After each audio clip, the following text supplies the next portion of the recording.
Video के and में हम आपको ये भी बताएंगे कि सऊदी अरेबिया और यूनाइटेड अरब एमिरेट्स यानी कि यूएई, ये दोनों अरब देश आज की डेट में भारत के कौन से फैसले से खुश हैं। लेकिन उससे पहले मेन खबर पर आ जाते हैं। ये तो हम सबको पता है कि इंटरनेशनल मार्केट में जो आज की डेट में व्हीट यानी कि गेहूं के प्राइसेस आसमान छू रहे हैं, उसका दोषी भारत को करार दे दिया गया है, क्योंकि हमने बिना गवर्नमेंट की परमिशन के गेहूं के एक्सपोर्ट के ऊपर बैन लगा रखा है। लेकिन ये हमको पता है कि अमेरिका, वेस्टर्न देश या फिर IMF भारत को जितना मर्जी कोस लें, व्हीट शॉर्टेज का असली कारण रशिया के ऊपर प्रतिबंध है। रशिया पूरी दुनिया में 18% व्हीट एक्सपोर्ट किया करता था, जिसके ऊपर आज की डेट में पूरी तरह से रोक लग गई है। यूक्रेन की बात करें तो यूक्रेन भी दुनिया का 7% व्हीट अकेले एक्सपोर्ट किया करता था। रशिया और यूक्रेन अगर दोनों को ऐड किया जाए तो 25% व्हीट आज की डेट में इंटरनेशनल मार्केट से पूरी तरह बाहर है, जिसके कारण व्हीट की शॉर्टेज हो रही है और परिणाम स्वरूप प्राइसेस डबल से भी ज्यादा हो गए हैं। रशिया तो कई बार आग्रह कर चुका है कि फूड क्राइसिस ज्यादा न बढ़ जाए, इसलिए अमेरिका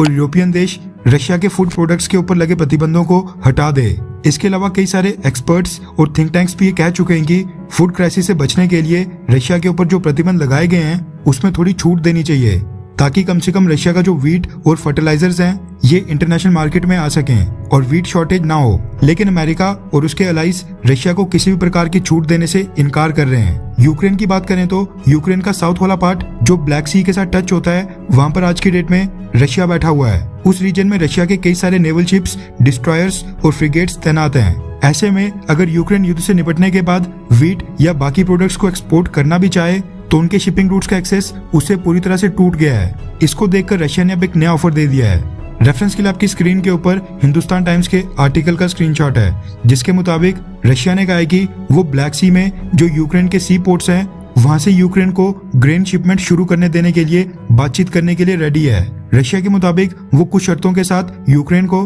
ब्लैक सी के रास्ते व्हीट, कॉर्न और सनफ्लावर ऑयल जैसे एग्रीकल्चरल प्रोडक्ट्स एक्सपोर्ट करने देने के लिए रेडी है। रशिया ने इसके लिए यूक्रेन, अमेरिका, फ्रांस और जर्मनी को नेगोशिएशंस यानी कि बातचीत का ऑफर दिया है। रशिया ने कहा है कि पिछले हफ्ते जब व्लादिमीर पुतिन ने फ्रेंच प्रेसिडेंट इमैनुअल मैक्रोन और जर्मन चांसलर ओलाफ शोल्ज से बातचीत की थी, तो उन्होंने उनको साफ कहा है कि रशिया के फर्टिलाइजर्स और यूक्रेन के एग्रीकल्चरल प्रोडक्ट्स मार्केट में आने से जो ग्लोबल फूड क्राइसिस चल रहा है उसमें कमी आएगी, लेकिन उसके लिए रशिया के ऊपर से संबंधित प्रतिबंध हटाए जाने होंगे। यानी रशिया चाहता है कि अगर अमेरिका और यूरोपियन देश रशिया के ऊपर लगाए गए प्रतिबंध में थोड़ी नरमी बरतें और रशिया के फर्टिलाइजर्स और एग्रीकल्चरल प्रोडक्ट्स के एक्सपोर्ट के ऊपर जो उन्होंने रोक लगाई है उसको हटा दें, तो फिर रशिया भी यूक्रेन को ब्लैक सी के रास्ते ट्रेड करने देगा।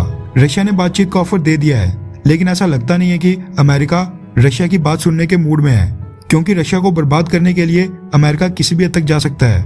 फिर चाहे फूड शॉर्टेज के कारण पाकिस्तान और अफ्रीका के गरीब देशों में हजारों लोग भूख के कारण क्यों ना मर जाएं। दूसरी अपडेट निकल कर आ रही है पाकिस्तान और श्रीलंका से।